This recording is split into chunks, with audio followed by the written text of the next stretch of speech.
I was having Yajiba Rico from Street Scores. I've been busy all day today, but as soon as I got home, I knew I had to work on this Washington Commanders Day 14 of training camp breakdown. Of course, this is Rico Street Scores, so we're going to go position group by position group, starting with the quarterbacks. I'm going to give y'all injury update before everything, and also a rundown how practice went, whether we had pads, fans there, all of that type of stuff. Y'all already know how this goes. Then we go to running backs, wide receivers, tight ends, all the way down to the DBs and all of that. And then we even have some special teams updates as well, and also another random update and some really interesting quotes from Ron Rivera about these upcoming joint practices with the Ravens, what days that will be and how important that will be for the Commanders, and also a really interesting statistic or use of analytics from Ron Rivera as to why he's really excited about these joint practices with the Ravens. I'm excited too, man. I've been waiting for us to have some joint practices. I wish I could go. And man, anybody that gets a chance to go, man, I'm very happy for y'all because I know that's going to be really fun. That's going to be almost like a game-like simulation type of thing, even though it's only some practices and training camp. So, man, I'm really excited. We have a lot to talk about today. Jamin Davis balled out. Emmanuel Forbes balled out. Kendall Fuller balled out. Sam Howell balled out. Jahan Dotson balled out, and a lot more. And we have enough news to talk about every single position group. I mean, tight end is the only thing that we didn't get anything really significant, but everything else we have something to talk about. And before we dive into all that, make sure you stiff arm that like button. If you're enjoying these videos, make sure you stiff arm that subscription button and stiff arm the bell next to that subscription button if you get a notification immediately each and every time I release these informative and opinionated videos, man, because I have so many videos I'm coming out with. Like yesterday, I came out with like 6 or 7 of them, and then this is going to be like my 3rd one today. Maybe I'll do another one tonight because I am working on a Sam Howell film session from his debut, well, 2023 debut, preseason wise. So, man, just stay tuned for all of the content. I'm still working on the rookie film sessions. I want to be able to run through all of them before we get the week 1 against the Arizona Cardinals, which is in what, 28 days, like my thumbnail says. Make sure y'all stay tuned. So much content coming out. Any breaking news I got y'all. Without further ado, let's get it. You tell your family you can be a commander.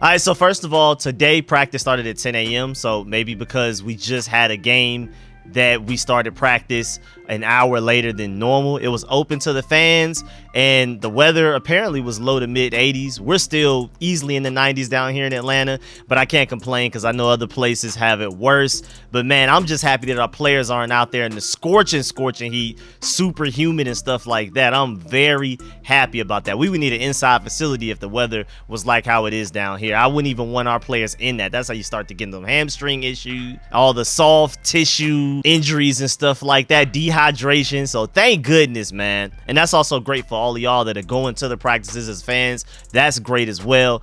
And then also, this was a practice where we were just basically in shorts and shirts. And Rivera talked about the importance of joint practices and stressed it. He said that analytics have shown that teams are more physical and have fewer injuries during the season because of joint practices. That's very interesting. That's a very interesting statistic. And even beyond that, just to let you know, the next 6 days will be an important stretch for the Washington Commanders.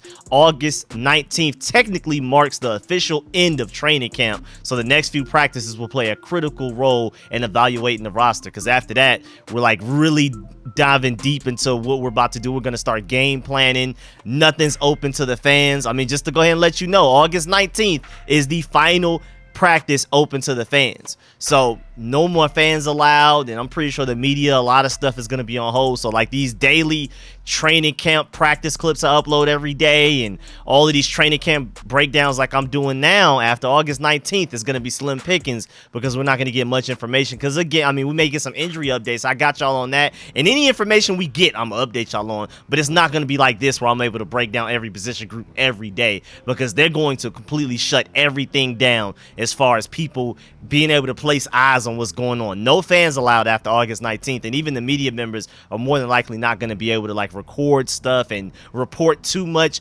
because again, we're going to get to the point where we're starting the game plan, like working on like, okay, we're going to do these plays in these situations, we're going to have this personnel grouping in these situations, things like that, to where like we don't want other teams to know what our strategy is and stuff like that. We don't want to give them free film session material to use against us, knowing our weaknesses and strengths, all of that type of stuff. So we're shutting it down basically August 19th. We're still practicing, but that's it for these constant updates that I've been giving y'all for the most part. But also, this upcoming week is the joint practices with the Ravens, of course. This is the first time Washington has either hosted or visited another team before a preseason game since Ron Rivera became the head coach. Thank goodness. Finally, we got our joint practice. We almost had one with the Bills, but then that just ended up not working. And I think the whole JD McKissick situation was probably why, I don't know. But we have the joint practices with the Ravens August 15th and 16th, and then we played them in the preseason game the 21st, which is on a Monday at 8 p.m. Of course, I will be live streaming for that as well, just like I did the entire Browns game, play-by-play analysis, breakdown of everything that's going on, laughing and learning. Y'all know how my streams go. If you don't, make sure you pull up. Live streaming all 4 quarters, even when the backups are in the game. I'm not exactly sure how much the starters will play in this upcoming game against the Ravens. I'm assuming it will probably be quite a bit of them, but we'll see. I think the starters will probably play more this upcoming game than they did the previous game, but again, we'll see. I don't know for sure at all. But joint practices wise, it provides the best chance for Rivera and his staff to judge where the Commanders are in their development, and the 2-day period has quickly become the most anticipated portion of camp, according to the players, the coaches, everybody. Everybody's really excited. And again, Ron Rivera said based on analytics, which also is a really interesting thing because Ron Rivera and Josh Harris are big analytics guys. They're going to go with the analytics, which is pretty cool. I'm glad that we're a modern franchise that finally does that type of stuff. But again, Ron Rivera said that these joint practices, not only just because joint practices just seem best, and even just the logic behind it, but also analytics show that it is better for your team. Again, it's shown teams are more physical and have fewer injuries during the regular season because they had joint practices. So teams that tend to have joint practices in the preseason tend to get hurt less and just perform better by the time the regular season comes around. I hope that we're a part of that statistic and we're not an outlier, because you never know, man. Also, Rivera said that he and Ravens head coach John Harbaugh have already had conversations about how they want to structure the joint practices and everything. So this should be fun, man. They're already planning ahead. That's already handled. We just can't wait. Again, the 15th and the 16th, so make sure you stay tuned. I will keep y'all updated on all of that. Training camp clips, practice clips between those joint practices and stuff, and of course breakdowns of what happened, who looked good, who looked bad, all of that type of stuff. Again, I'm gonna keep it 100. I'm gonna keep it a thou wow with y'all. I'm gonna make sure I'm gonna tell y'all who looks good out there and who looks bad. Not only who looks good. I'm Mr. Optimistic, but I'm also going to keep it a thou. But also, today's practice was just simply a walkthrough with players in shorts and jerseys. That's it. No pads, no nothing really, no real contact. And people were kind of running 100%, but there was no real contact. So, of course, that affects a lot of things because you kind of have to let up a little bit. You don't want to hit somebody. So, it was a glorified walkthrough, basically. But before we move on to starting with the quarterback position, injury update, no sign of Logan Thomas with this calf strain. Again, Ron Rivera's already said they're just being abundantly careful with that situation, and we're going to talk about that at the end of the video as well, why I'm optimistic about Logan Thomas's injury and why it may not actually be as bad as some people think. Also, Chase Young with the stinger that he suffered after only 4 snaps against the Browns, and then the play that he suffered it was a beautiful pass rush snap that I uploaded the clip on, the all 22 footage from different angles if you want to see it. But on that play, that's where he kind of got hurt a little bit. He almost had Deshaun Watson, wasn't able to bring him down, wrap him up, but that's just what Deshaun Watson does, so I'm not too surprised. But Chase Young ended up with a stinger in that. He sat out for the rest of the game after that, and he wasn't doing any team drills today, but he did individual drills. He looks 100%, but again, they're being overly cautious with him, Logan Thomas, everybody. And then Sadiq Charles finally started to do some things with team drills today, but again, there was no contact, there were no pads or anything like that, so that's why they were okay with Sadiq Charles working with the ones again. So him and Chris Paul pretty much split snaps today, which was really interesting in itself. And then also, as far as Fedarian Mathis goes, he was limited in practice, again, out of an abundance of caution. He tweaked his calf in that game against the Browns. Again, nothing too much to worry about. The only reason as a fan I'm kind of worried, I'm like, man, I mean, we've barely seen him. He's already like a red shirt rookie, freshman, whatever you want to call him, because he got hurt in the first quarter for the entire season last year, his rookie season, and then now he's getting hurt in the first preseason game, and I just don't want you to become the defensive line version of Sadiq Charles, my boy. I really, really don't. Now, starting with the quarterback, we're only going to talk about Sam Howell today because that was the only thing notable, and Sam Howell definitely took a lot of that momentum that he had in that preseason game against the Browns and took it into practice today. Again, no pads and all of that type of stuff, so it's really hard to completely judge and formulate a real honest opinion based on what happened today, but he looked great today. Most notably going through his progressions, he was very accurate. Him and Jahan Dotson are just continuing from that touchdown they had against the Browns because they had a really strong connection today. He connected with Jahan Dotson several times in the 11-on-11 portions of practice today. He was like his favorite target today. So, man, that catch that he made, because, I mean, it was a good throw by Sam Howell, but it was an even better catch from Jahan Dotson. It was kind of a wildly placed ball. He had to go up there and really get it and bobble it a little bit, so ended up coming down with it, and that just probably made Sam Howell trust him even more than he already did. I've already talked about in several training camp videos how that chemistry is building and building. You saw the fruits of that labor in the preseason game against the Browns with that touchdown play that they had, and then it's continuing straight in the practice today. Well, maybe by the time you're watching this, maybe it'll technically be yesterday, but August 13th, day 14 of training camp for the 2023 Washington Commanders off-season. Either way, though, man, they are not playing, man. That Sam Howell to Jahan Dotson connection is serious right now. There was even one play where Jahan Dotson had like a really nice catch from Sam Howell. It was fairly similar to what he did in the preseason game. And also at a certain point, Howell was 3 of 3. I don't know how he finished, but he started team drills 3 of 3. That man was on fire today, and even at a certain point, Howell was doing some of the things he was doing in that Browns preseason game in practice as well, as far as having to roll out, get outside of the pocket, and throwing on the run without having like a set base, just still running and then throwing, slinging it. That's that arm strength. That's just a natural talent that's really hard to teach, so I'm really happy about that. De'Ami Brown caught some catches from him as well. That chemistry still strong. Running back wise, nothing really noteworthy other than the fact that Chris Rodriguez, man, him having the type of game he had in that preseason was big time for him. Just like Sam Howell, the game that he had in that preseason game against the Browns is only going to motivate him and teach him like, okay, it's really not that hard. I can do this. I'm confident. When in doubt, if I'm in a slump, I know. Just think back. I mean, I've had great moments. Just reach back into that bag. I'm that guy. Let's keep that going. So that definitely helped him build up confidence. Same thing with Chris Rodriguez. He took a lot of the confidence that he gained from showing, like seeing, like, I mean, you got to see it, man. No matter how good you think you are, once you actually do it in an NFL game setting, even though it was preseason against backups, being able to break off runs like that, run through arm tackles like that against the Browns, it's kind of like, wait, all right, man, this isn't that bad. This isn't as hard as I thought it would be. I'm still that guy. He took that confidence from that Browns game, that performance he had into practice today, and he looked like a slightly better runner than he did in previous practices, so that's great to hear. That, I mean, he's looking like he may be a steal in the 6th round. I'm telling you, man.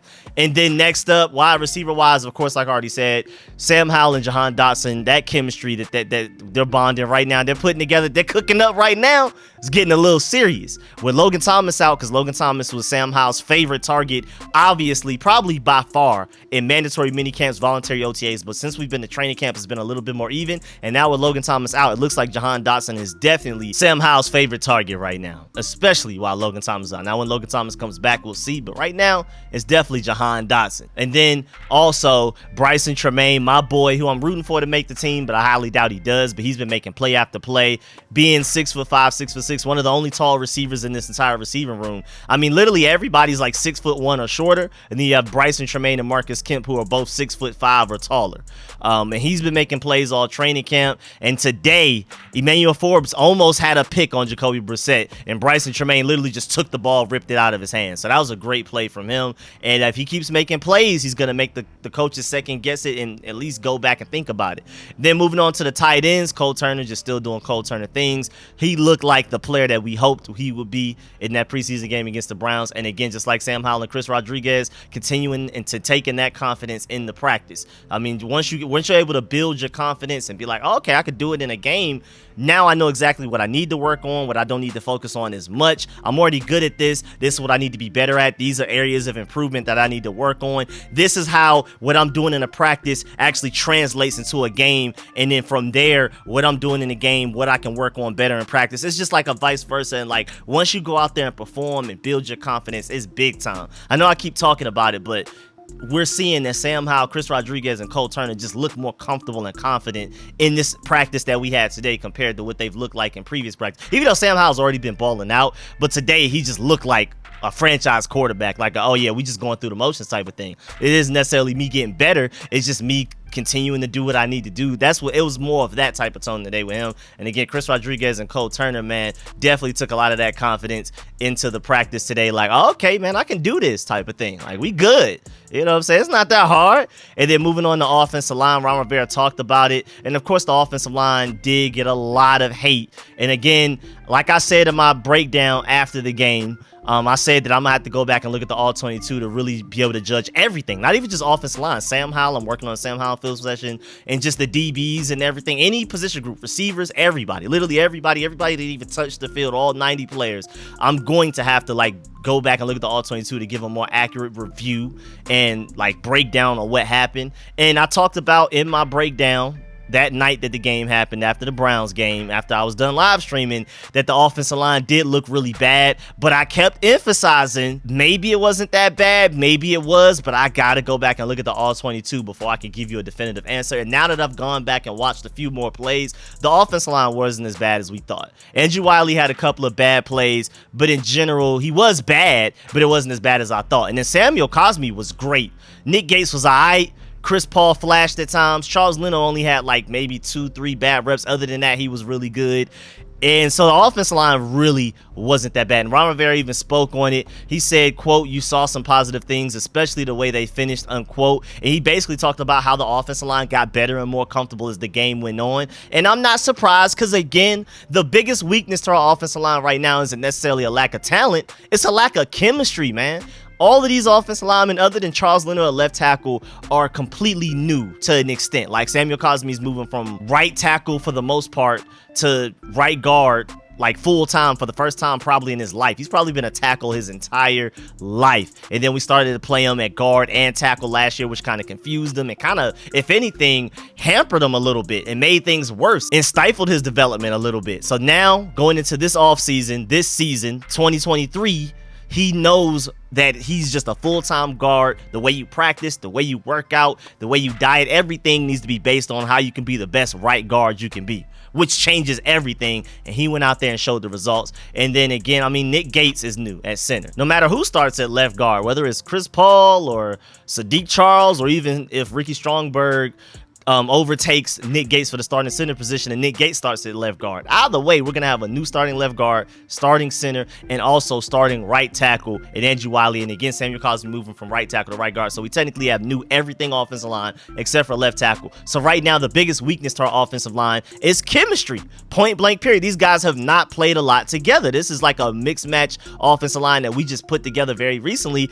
And I don't think people truly understand how much chemistry, communication, and trust in one another really matters for an offensive line. You could be the most talented offensive line in NFL history, and you can win your one-on-ones, but when it comes to blocking stunts and twists, picking up blitzers that come late, like a late safety or a late linebacker that acted like he was going to be in coverage and blitzed at the last second, all that type of stuff requires chemistry. Even just chemistry offensive line to Sam Howell to be able to ID potential blitzes and to know how to change protections and things like that. That's going to take time. So I'm not surprised that they started a little poorly and then got better as the game went on. I could have told you that would have happened before the game even started. Now they started a little bit worse than I expected, especially Andrew Wiley wise, and then they also finished a little bit better than I expected. That last drive of the game, even though I feel like it was more so Eric Bieniemy changing the play calling. Shouts out to him because he was like, all right, y'all don't want to block, y'all don't want to pass protect, we're just going to get the ball out quicker and we're going to ask Sam Howell to move outside of the pocket more often. Or even if he does stay in the pocket, one of those plays, he like, instead of backing up forward, he backed up towards the right a little bit because they could already see pre-snap the more pressure was probably coming from the left.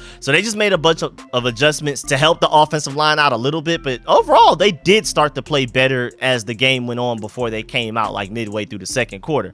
Also, again, very significant, like I already briefly mentioned in the injury report part of this video, Sadiq Charles was back on the field and finally participated in team drills for the first time in at least over a week.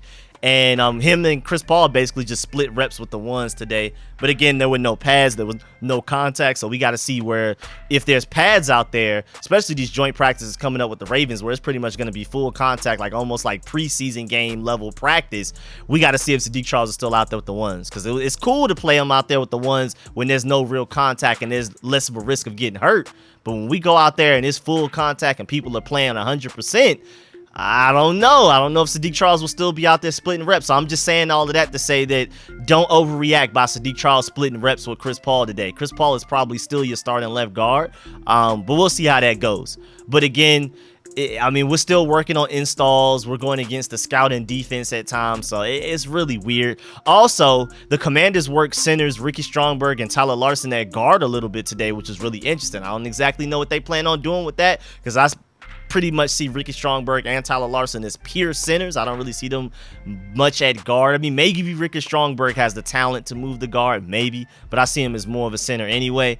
So that's really intriguing.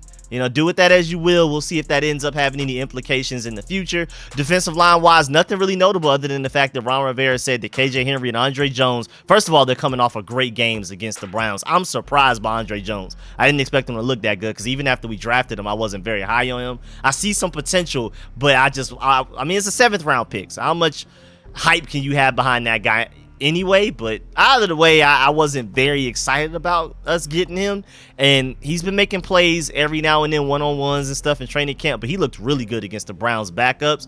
And so KJ Henry also looked good out there, but he's been making more noise in training camp. So if I even beat Charles Leno a couple of times getting the Sam Howell for sacks in training camp. But Ron Rivera said that they both played well in the preseason game against the Browns, and they will play a lot during the Ravens joint practices. Now, I don't know if that was already a decision they made before the Browns game, or if KJ Henry and Andre Jones went out there and earned extra playing time against the Ravens. But either way, Ron Rivera said that they're going to play a lot against the Ravens in joint practices and that upcoming preseason game. So I'm really excited to see that. Then linebacker-wise, Jamin Davis had his best day of training camp, I would say, at the very least in coverage, because he had an interception at one point, and then he had really good coverage on a wheel route down the right sideline at one point as well. Like, this was his coverage day. He didn't really pop that much against the Browns in the preseason game, but boy, today was his day that he stood out the most easily. Again, I just feel like he's going to be a better linebacker this year than last year, because, I mean, most importantly, I mean, Cole Holcomb being hurt. I prefer to have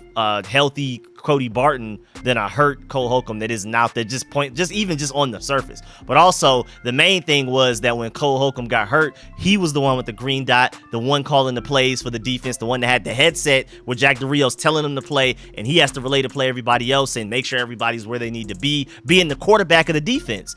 Once Cole Holcomb got hurt, that became Jamin Davis's responsibility, and Jamin Davis is just one of those guys. He's an athlete, and once you ask him to think too much and move less, he's being more reactive than proactive. He's not really in his element. He's not in his game. He prefers to move more and think less. Just let me just go out there and make hits. Let me find ball, get ball. Don't ask me to sit here and read the offense and make adjustments and call defensive audibles and stuff like that, get people situated pre-snap and stuff like that. Don't ask me to do that. I'm out here to just be an athlete and see ball and get ball, just be a heat-seeking missile.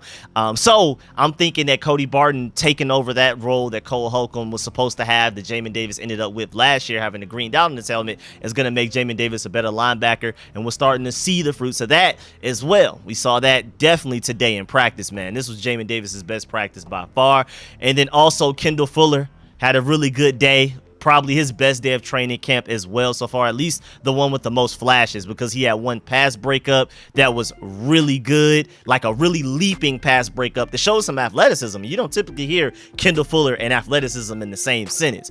That was during red zone drills, and then just a few plays later, he had an interception. So Kendall Fuller had a really good day today. Percy Butler, same thing. Pass breakup, interception. Continuing again, that confidence that I talked about with Cole Holcomb, with Chris Rodriguez, and Sam Howell. That, oh, I can do this. The way he balled out against the Browns and made plays, had an interception there, took that confidence into practice today, and continued making plays. and he had an interception also, along with a great pass breakup, just like Kendall Fuller. Same exact stats. Emmanuel Forbes also had a really good day today, other than the fact that Bryson Tremaine literally just took an interception from him. But other than that, Emmanuel Forbes had a really good day today. He had an interception during team drills. He had some pass breakups, just like Kendall Fuller and Percy Butler, interception and pass breakups, but you just had that one significant play where it was more so not even a bad play from Emmanuel Forbes. It was just an even better play by Bryson Tremaine to literally just take the ball from Emmanuel Forbes' hands. Emmanuel Forbes should have had 2 picks today. Bryson Tremaine said, nah, you only get 1.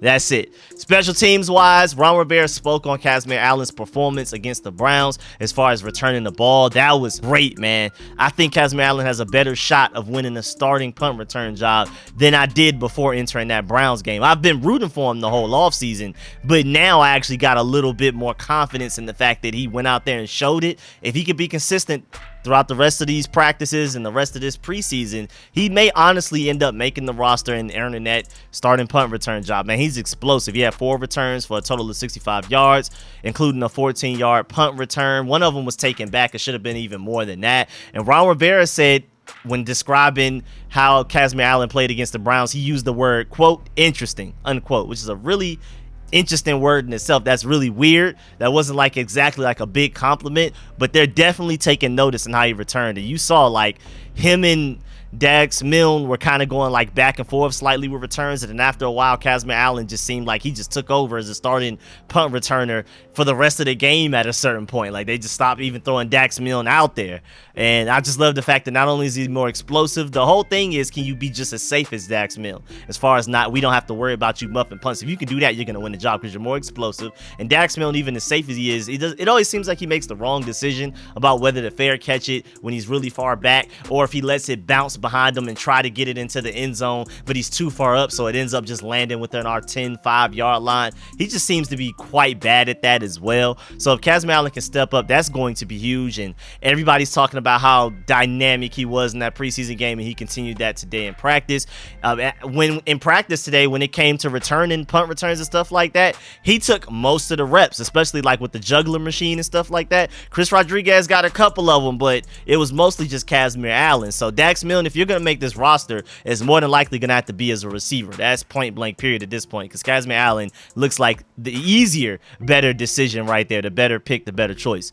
And then lastly, before we get up out of here, of course, the Washington Commanders signed tight end Caden Smith and released punter Kobe Wadman. First of all, those are 2 positive things we take from that. First of all, Tress Way is good to go. He had back tightness. He didn't practice like the last practice or 2 before the preseason game, and then he didn't participate in the preseason game. He didn't punt. He didn't do none of that. That's why we brought that guy in here. And the fact that we already released him the day after the preseason game, that shows that this guy is good to go. Tressway's good, nothing to worry about, just little back tightness. Again, we're being overly cautious, if anything. If that were a must-win game that we played against the Browns instead of a preseason game, Tressway more than likely would have played. Again, we're just being overly cautious with everybody. I feel like Logan Thomas would have played. I feel like Chase Young probably would have went back out there. Maybe even Fadarian Mathis would have played. So all of these injuries that we have right now, for the most part, everybody's pretty much good to go, and they're just missing practice and preseason games just because the Commanders just literally don't want to make something small into something big by making it worse and forcing the issue. Also, with us signing tight end Caden Smith, I know a lot of people are talking about him. The reason I'm not giving him a separate video is because this guy's mostly just a camp body. We're not bringing him in here to truly compete at tight end, which lets me know that if anything, we should be optimistic about Logan Thomas's injury. Again, I feel like if we had to play a game tomorrow and it was a must-win game, Logan Thomas would play. He would start and probably play the entire game.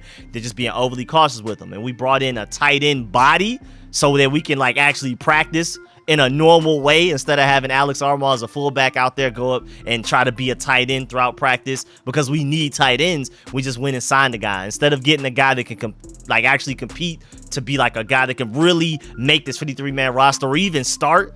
He is not that at all, in my opinion. So that just shows that Logan Thomas is probably healthier and will be back sooner than most people think, because we we just brought in a guy. I mean, that's why I'm not making and dedicating an entire video to us signing tight end Caden Smith. I thought about it, but I was like, man, I don't even exactly know what I could talk about long enough for it to even make sense, other than the fact that thank goodness Tressway and Logan Thomas sounds like they're good to go. But yeah, man, that's the end of this video. Please get in the comment section. Let me know if you feel about everything discussed in this video. Please leave a like in this video if you liked it, if you learned anything. Stiff arm that like button, stiff arm the subscription button, and stiff arm the bell next to that subscription button so you get a notification immediately and every time I release an informative and opinionated video just like this one, man. I really appreciate y'all.